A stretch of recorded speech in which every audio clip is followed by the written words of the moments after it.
Вы смотрите «Актуальное интервью», в студии Надежда Саханская. Здравствуйте.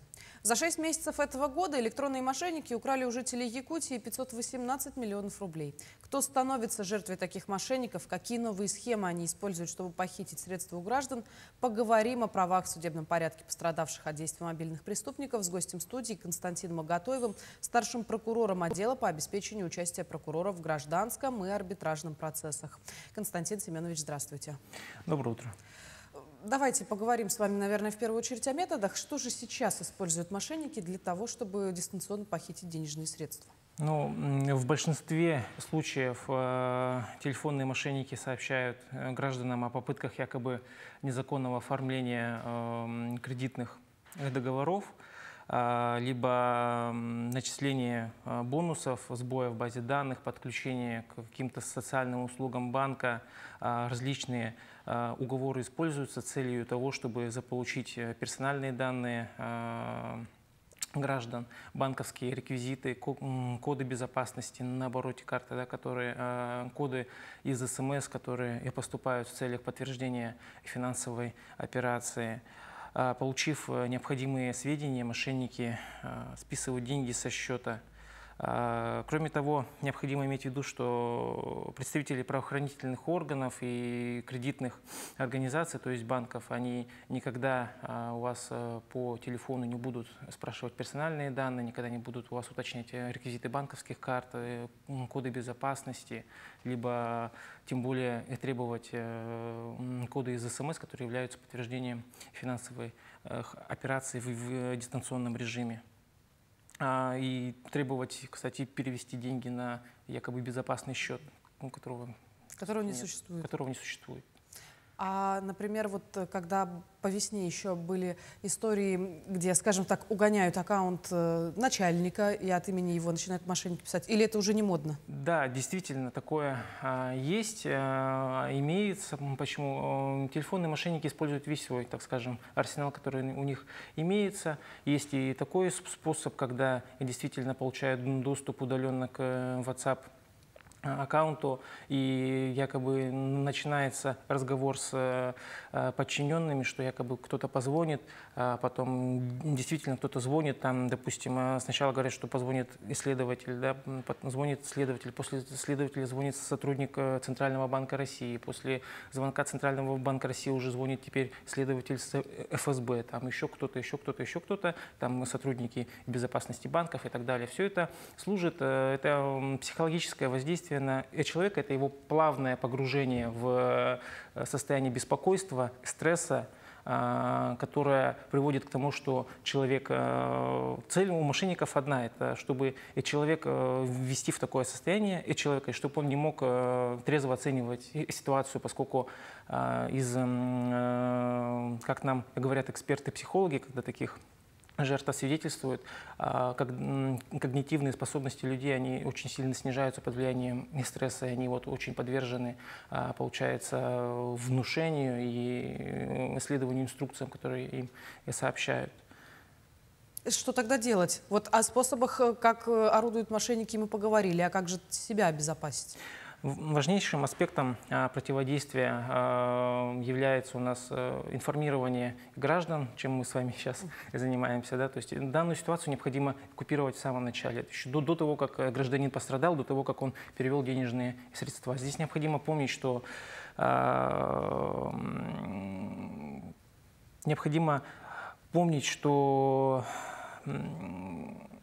еще раз, как я уже сказал, необходимо купировать эту попытку мошенников завладеть вашими денежными средствами, вне зависимости от настойчивости телефонных мошенников, вне зависимости от их угроз, якобы срочности решения вопроса.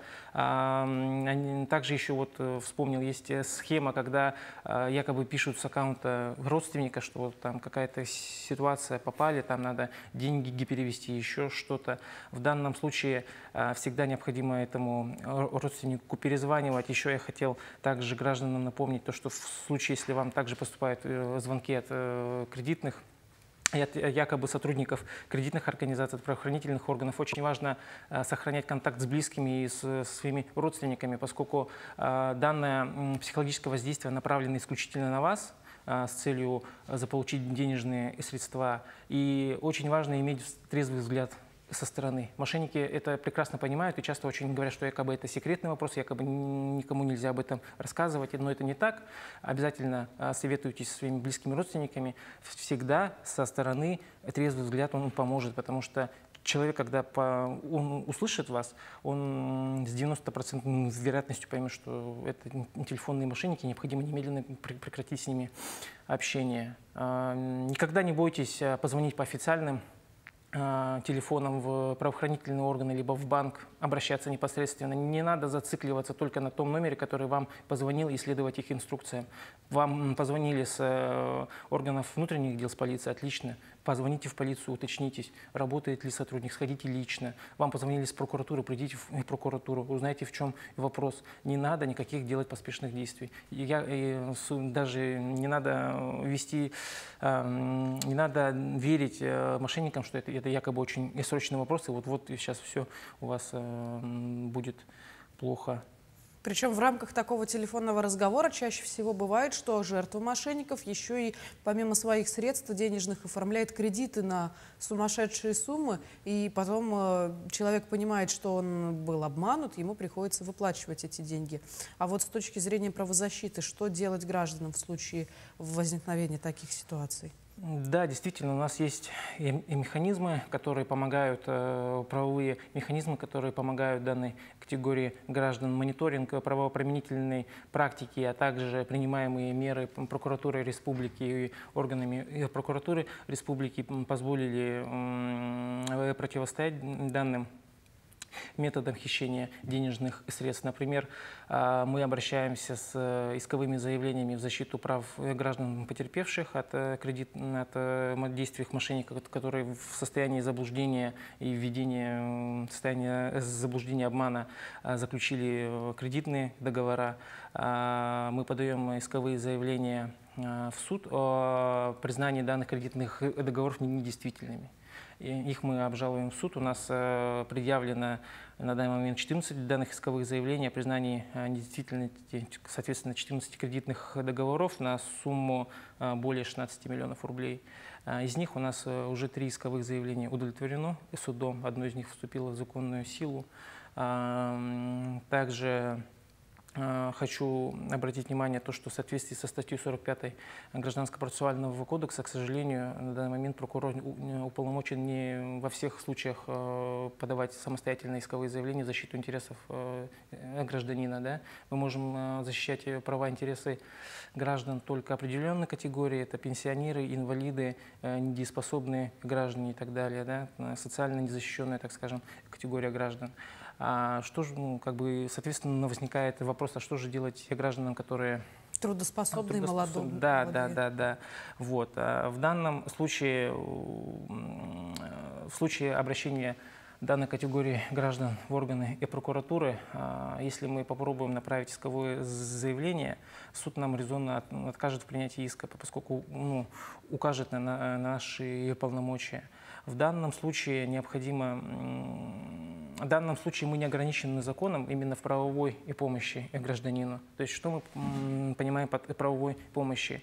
Это гражданин с подобной ситуацией обращается к нам, сообщает, что уже есть там уголовное дело, расследуется определенный период времени там, и так далее, что вот есть факт того, что он заключил кредитный договор. Мы составляем проект искового заявления, где остается только гражданину, грубо говоря, подписать его.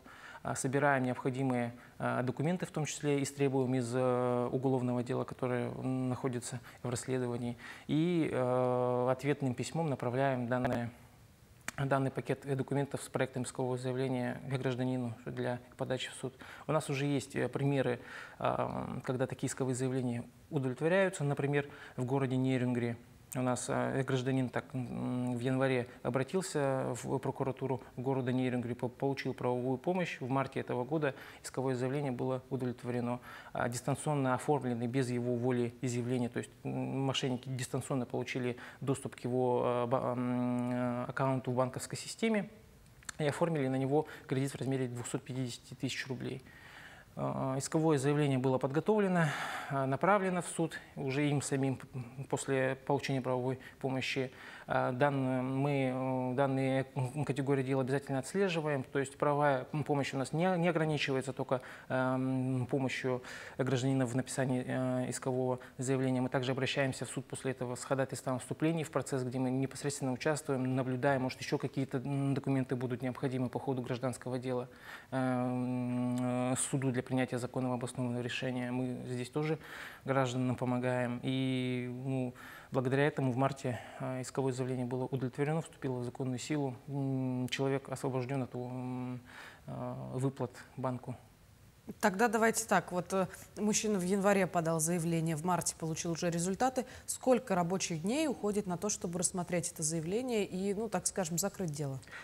Здесь по-разному, получается, в зависимости от сложности процесса. Например, если уже уголовное дело определенное время расследовалось, уже есть какая-то более первичная база данных у нас, уже есть и материалы первичные уголовного дела, то есть нам не надо искать кредитный договор заново, нам не надо заново людей опрашивать, еще что-то, какие-то документы истребовать. Возможно, есть даже уже судебно-психиатрическая экспертиза, которая подтверждает, что человек находился в состоянии заблуждения, когда оформлял кредитные договора.